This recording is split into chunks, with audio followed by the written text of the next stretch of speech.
All right, the debate over medical marijuana is heating up as the initiative, it's Proposition 203, supposed to legalize it here in Arizona, is going to be in the hands of voters come November. And joining us to talk about why it should or should not be passed are representatives from both sides. First of all, we have Chuck Finnigstein over here. He is with the director of Journey Healing Centers. Then Andrew Myers is with the Arizona Medical Marijuana Policy Project. So we appreciate you guys joining us. It's a friendly debate. You guys are off the screen talking this morning. Let's start with you, Andrew. Why do you think it's important for Arizona to legalize this? Well, there are already thousands of patients all across Arizona that are already using marijuana with their doctor's recommendation.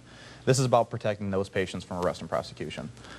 Marijuana has been shown in many university studies to be a safe and effective treatment for certain medical conditions, for certain seriously and terminally ill patients.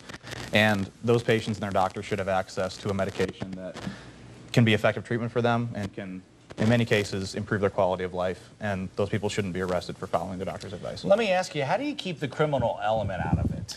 Well, regulation is the simple answer. And right now, we want to take people out of the criminal market. I mean, as it is, these patients face a really terrible choice. Right. They either have to continue to suffer with a debilitating medical condition or go to the criminal market and acquire a product that they don't know where it came from, they don't know what's in it, and they know ultimately they're financing criminals.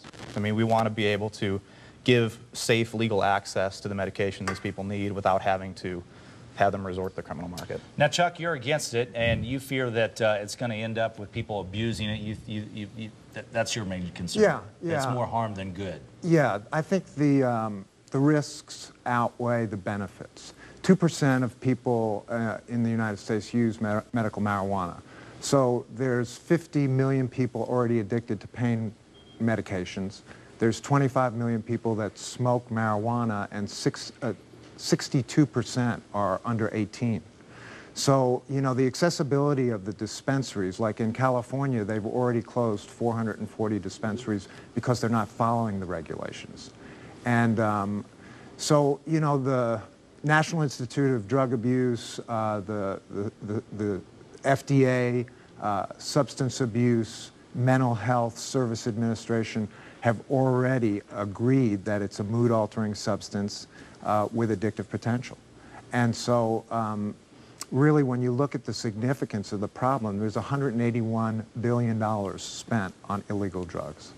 So with all that, it just doesn't seem to make sense to open the door to more accessibility, more legalization. What's your reaction to the abuse part of that, Andrew? Well, I think that prescription drug abuse is a major problem in this country, and we want to help alleviate that problem. We talked before, chronic pain patients take extremely high loads of opioid painkillers like Vicodin or OxyContin, right. Medications that carry an extremely high risk of addiction and are very bad for these patients in the long term. And medical marijuana for many of these chronic pain patients can help them reduce their opioid load by over 2/3 or more. And then you see, over the long term, much less addiction to dangerous substances and much less long-term health problems due to the high use of opioid painkillers. If it doesn't pass in November, will your group keep trying to pass it? We expect it to pass in November. Okay. I mean, this type of legislation has passed twice previously in Arizona. It didn't go into effect because of problems with the way that it was drafted. Okay. But Arizonans have shown very strong support for medical marijuana over the years, and we expect it will continue in November. And if it does, what will you guys do?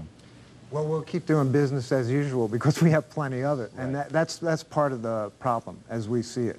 It's just that 300% rise in the dispensaries in the last year.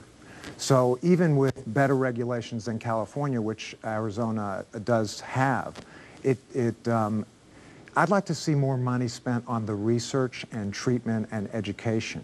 Because to me, we're talking about a bigger challenge here, that we already have abuse and health risks involved. All right, go ahead. I want to also state really quick that we have a cap on the number of dispensaries in the state. They're going to only be 120 statewide. Okay. So the issue where Los Angeles County, for instance, had 800 dispensaries in Los Angeles County alone, that type of situation could not happen here in Arizona. Yeah, except the one thing I understand is the 120 or 125 are linked to pharmacies, and then so that there are 100 new pharmacies that come up each year. Right, so that there would be 10 new dispensaries. For every 10 licensed pharmacies in the state, there can be 1 dispensary. So it provides a natural population growth organic growth number for the dispensaries. as Well, time moves on. Proposition 203 in November, so it's important to do your homework and then decide how you feel about this. But thank you guys for coming down this morning. We really appreciate it. Very interesting topic, so a lot of folks are going to be waiting for November to see how this turns out.